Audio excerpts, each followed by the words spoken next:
একটা time punctuality সম্বন্ধে জ্ঞান হলো। সরি। আরে সরির কি হয়েছে? কি হয়েছে বলবি তো? এবারেও কি সেম? হ্যাঁ, আবার নাও। মানে এই ক্লিয়ারলি বলবি একটু প্লিজ। এবারেও ঠিক ব্যাপারটা সেম। মুখের ওপর একেবারে না বলেনি, কিন্তু বলার ধরনটা ঠিক একই। বললো ভেবে দেখবে। আসলে ওদের কাছে এরকম রাইটার অনেক আছে। তাহলে একটা কথা বলবো, কোনো এক্সপিরিয়েন্স কারোর সাথে কথা বলে দেয়, যার এই ফিল্ড সম্পর্কে নলেজ আছে। ওরা নিশ্চয়ই চাইবে নিজের কমিউনিটির কাউকে নিতে, বুঝলি তো? তাহলে তো জিনিসটাই কমিউনিটির মধ্যে চলে গেল। কেউ যখন কমিউনিটি ঢুকে যায় তখন সে পকেটের ওপর বেশি নজর রাখে। আসলে আমি চাইছি না লেখাটা আমার নিজের হবে, যেটা সারা পৃথিবী দেখবে, শুধু আমার নিজের থাকবে লেখাটা। এই এক সেকেন্ড, তোর এক্সপিরিয়েন্সড রাইটার লাগবে তাই তো? আমার একজন চেনা লেখক আছে, কিন্তু ব্যাপারটা একটাই, বুঝলি তো? কি আবার ব্যাপার? মানে সে হচ্ছে নাটক লেখে, আর কিছু লেখে না। ফুল টাইম প্লে রাইট আর থিয়েটার আর্টিস্ট, এটাই হচ্ছে সমস্যা। আচ্ছা, থিয়েটার আর্টিস্টের সাথে দেখা করবো আমি? ফিল্ড আলাদা, স্টাইল আলাদা, চিন্তা ভাবনা আলাদা। তুই খালি থিয়েটার আর্টিস্টের ব্যাপারটাই দেখছিস, রাইটারের ব্যাপারটাও দেখ। তোরা দুজন আলাদা হলেও তোদের চেষ্টা, উদ্দেশ্য সবই এক। আমার মতে তোকে ওনার চেয়ে ভালো আর কেউ গাইড করতে পারবে না। আমার কথা বিশ্বাস কর, ট্রাস্ট মি। এমনিতেও তো কিছু হচ্ছে না, তুই যখন বলছিস, যখন একবার চেষ্টা করে দেখি। আচ্ছা, তোর ওই নাট্যকারের নামটা কি? অনন্ত, অনন্ত সান্যাল। আমার মতে এটা একটা গুড ডিসিশন। পজিটিভ থাক। আমার সময় হয়ে গেছে, চলি। আর তোদের দুজনের উইকেন্ডে একটা মিটিং যাতে অ্যারেঞ্জ করা যায় আমি দেখছি। Okay bye. হ্যালো।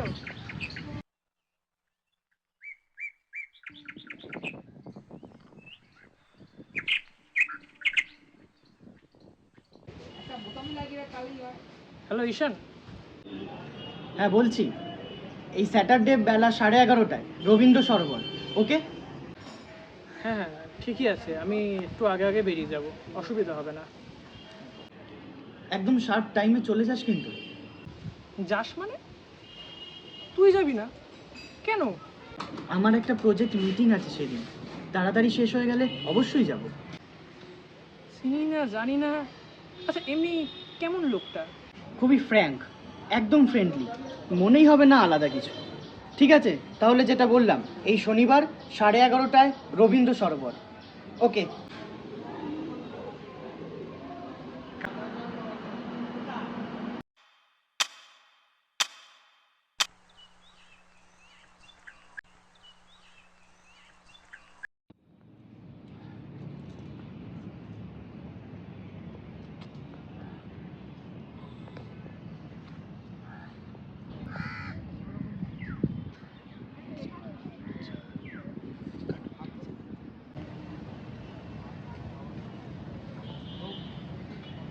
শুনছেন?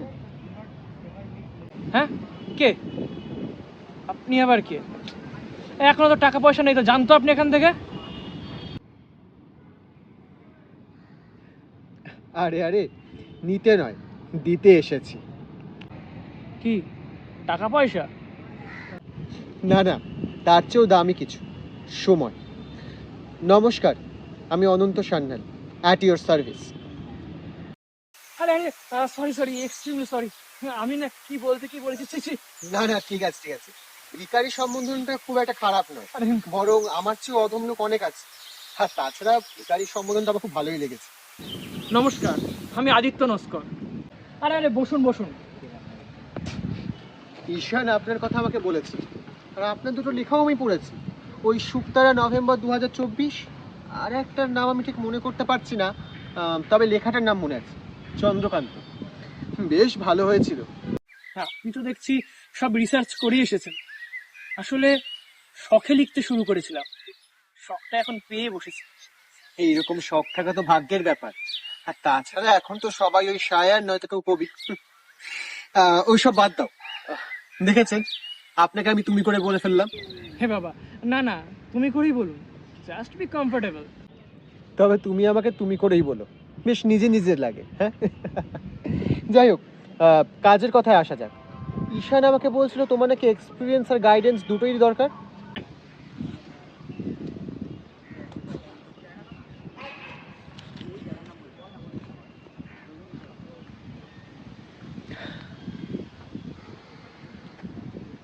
এটা হচ্ছে এক্সপিরিয়েন্স নাম্বার 1, মানে পুঁথিগত অভিজ্ঞতা। আরও এক ধরনের এক্সপিরিয়েন্স আছে, তবে সেটার চল এখন আর নেই। চল নেই মানে? আপনি কিন্তু বেশ মজাদার লোক আছেন জানেন। আমার শুধু এক্সপিরিয়েন্সটা দরকার। আমি কিন্তু একজন ভালো শ্রোতা, সেসব নিয়ে ভাববেন না। বেশ বেশ, তবে এগুলো আগে ব্যাগে ভরে নাও, দিয়ে চলো।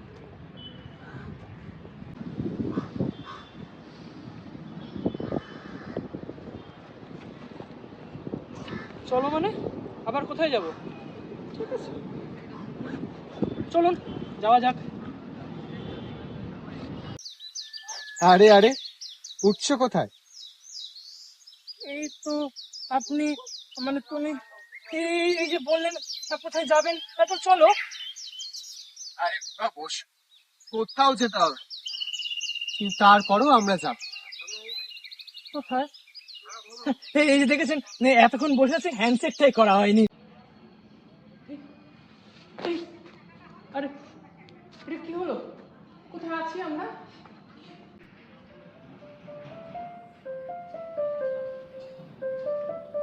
আরে আদিত্য, শান্ত হও শান্ত হও। আমরা এখন আছি হচ্ছে একটি খোলা মঞ্চে। এখানে আমি প্রথম নাটক দেখেছিলাম। এটা হচ্ছে এক্সপিরিয়েন্স নাম্বার 2, আত্মিক অভিজ্ঞতা। আমি না কিছু একদম বুঝতে পারছি না। আমি আর কোথায় আছি? আমার না সবটাকে এরকম টাইম ট্রাভেলিং এর মতো লাগছে। আমার না খুব ভয় ভয় লাগছে। প্লিজ কিছু বলো। তুমি প্রথম যে এক্সপিরিয়েন্স নাম্বার 2 চেয়েছো, আজ পর্যন্ত তো সবাই এক্সপিরিয়েন্স নাম্বার 1 নিয়েই হাওয়া হয়ে গেছে। তাই ব্যাপারটা আমারও ঠিক সরগর না। তবে থিয়েটার সম্পর্কে কিছু কথা প্রচলিত আছে। যেমন? আপাতত মনে নেই, তবে মনে পড়লে বলছি। হ্যাঁ, তারপর আগে কখনো থিয়েটার দেখেছো? হ্যাঁ, এই তো কিছুদিন আগে উৎপল দত্তের ফেয়ারি ফোর্স। কি ভালো নাটক, কিন্তু কিন্তু দর্শক কম। হাতের কাছে এন্টারটেনমেন্টের সোর্স থাকলে দর্শক তো কম হবেই। যাক, চলো চলো।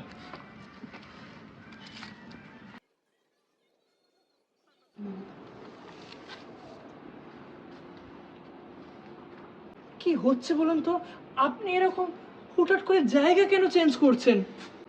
আরে ভয় পাওয়ার কোনো কারণ নেই। এরকম প্রিমিয়াম এক্সপিরিয়েন্স আর কজনে পায় বলো? এসো, বসো। তুমি না সত্যি পারো।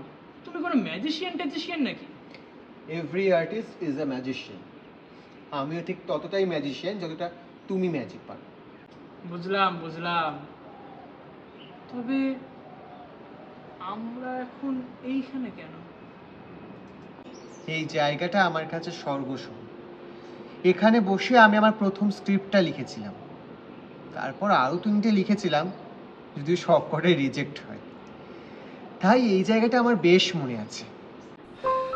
রিজেকশনের কথা আর বলো না। যেখানে যাই খালি রিজেক্ট আর রিজেক্ট। কোনো কিছুই তো দীর্ঘস্থায়ী নয়, না দিন না রাত। আলো একদিন আসবেই। বলছো তাহলে? বেসিক্যালি এক্সপিরিয়েন্স নাম্বার 2 এটা হচ্ছে তোমার নিজের গল্প, আমার রাইট? একদম। তাহলে এর থেকে আমরা কি শিখলাম? It's not over till it's over. Good day is coming. একদম। এবার বেশ ব্যাপারটা ইউজ টু হয়েছে। যাক, এই জায়গাটা কোথায়? এই জায়গাটা কোথায় আমার ঠিক মনে নেই। আসলে অনেকবারই তো এসেছি। তা তুমি বলো, জায়গাটা কেমন? পরিবেশটা খুব সুন্দর, কি সুন্দর শান্ত হাওয়া দিচ্ছে। আচ্ছা, এই জায়গাটার ইম্পর্টেন্সটা কি?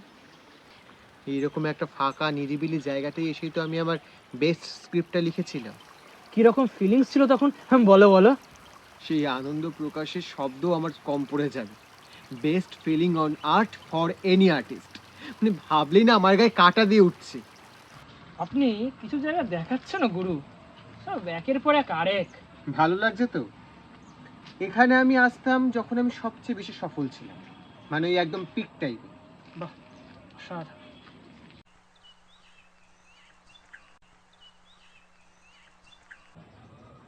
কিন্তু মনে আছে আমি একটা কথা বলেছিলাম, এই পৃথিবীতে সব কিছুই ক্ষণস্থায়ী।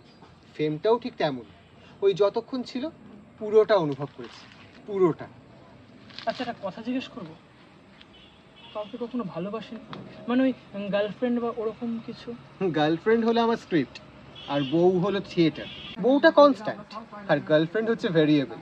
তো পুরো খতরনাক জিনিস, নিজের কাজকে এত ভালোবাসে। থিয়েটার আমার কাজ নয়, ওটা শুধুই আমার ভালোবাসা। এমনি ছোট থেকে আমি একা থাকতে ভালোবাসতাম, তো তারপরে লেখালেখি শুরু করলাম, আর লোকজন দূরে সরতে শুরু করলো, তারপর থেকে এই আছে। আর তোমার?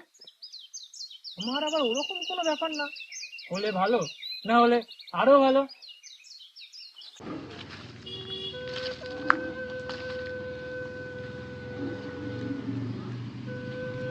বাহ, এ তো পুরো ফাঁকা জায়গা, কিন্তু এত জঙ্গল হয়ে আছে কেন?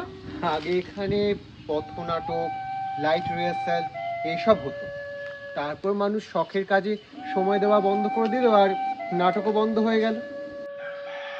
শখ, স্বপ্ন, এই সমস্ত দিয়ে কেরিয়ার বানানো নাকি খুব কঠিন কাজ। তার মানে তুমি এখন স্ক্রিপ্ট রাইটিং, নাটক কোনোটাই আর করো না? না, একটা সময় অবধি আমি বেশ জমিয়েই করতাম, কিন্তু তারপর আর হয়ে ওঠেনি। আসলে দর্শক কোথায়, আর তার থেকেও বড় কথা, ঠিকঠাক ক্যারেক্টার প্লে করার মতন কেউ নেই। আর সবচেয়ে বড় কথা হচ্ছে পুঁজি নেই, শিল্পর সম্মান নেই। আর আমার কাছে সম্মানটাই সব থেকে বড়। স্ট্রাগল করতে আমার আপত্তি নেই, কিন্তু করব কাদের জন্য? সব দোষ সময়। আমি আগেই বলেছিলাম, সময়ের সঙ্গে সবাই বদলায়, কিন্তু আমি হয়তো বদলাতে পারি। আসলে শিল্পকে কখনো বিক্রি করতে পারিনি তো, আর পারবো না। তোমার থেকে আমার অনেক কিছু শেখার আছে, জানো তো? তোমার সাথে দেখা হওয়াটা আমার খুব দরকার ছিল।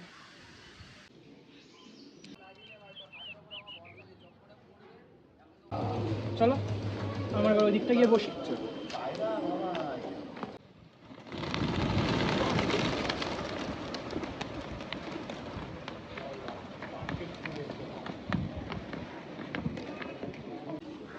ভালোই হয়েছে ওখান থেকে এখানে চলে এসেছি। বেকার মনটা খারাপ করছিল ওখানে। এই জায়গাটা ভালো, গঙ্গার ঘাট আর কিছু স্মৃতি। আচ্ছা, এখানে কি হয়েছিল? এখানে হয়েছিল আমার শেষ চেষ্টা। আমার ভালোবাসার থিয়েটারকে বাঁচানোর জন্য আমার লেখা শেষ স্ক্রিপ্টটা একজন নাট্যকারকে শুনিয়েছিল।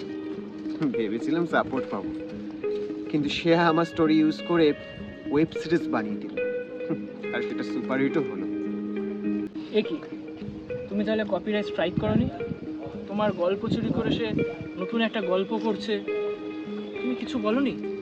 ওই যে বললাম না, আমি শিল্পকে বিক্রি করতে পারবো, আর না সেই শিল্প বিক্রির টাকা হজম করতে পারবো। আচ্ছা, একটা কথা বলো তো, তোমার গল্পে সবসময় এত ট্র্যাজেডি কেন থাকে? বলেছিলাম না, প্রত্যেকটা সুস্থ রিলেশনশিপে ইমোশন আছে। আমরা এই নদীর পাড়ে কেন এসেছি জানো? এই নদী ভাঙতেও শেখায়, আবার গড়তেও শেখায়। উর্দু লিটারেচার হিসেবে কোনো ধারণা আছে? আর 7 স্টেজেস অফ লাভ। হ্যাঁ, ভালোভাবে জানা আছে। প্রথম স্টেজ কি? আকর্ষণ। তারপর? কি কিছু বুঝছো? কি বুঝছো? আমরা এখনো পর্যন্ত মোট 6টা জায়গায় ঘুরেছি, আর প্রতিটা জায়গা হলো এক একটা স্টেজ অফ লাভ।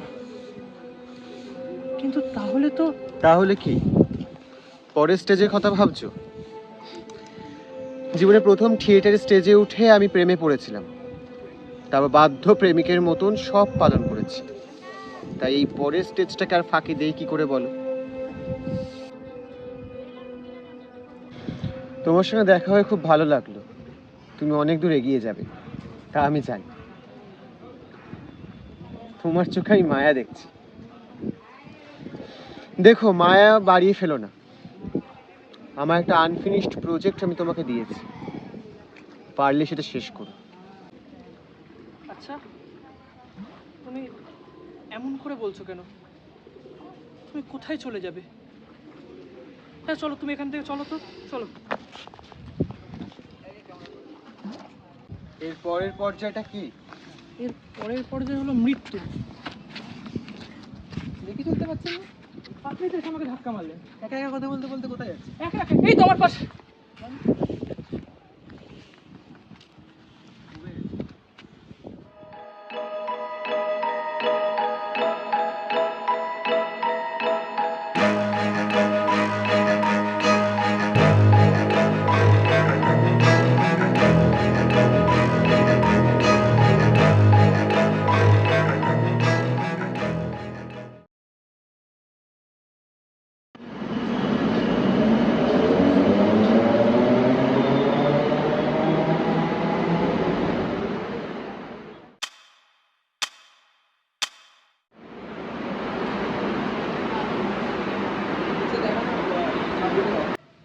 হ্যালো, একটা ব্যাড নিউজ আছে।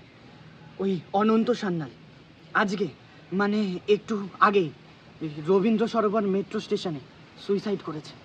আমি ওখানেই যাচ্ছি, তুই আসিস না কেমন? ওকে ওকে, বাই।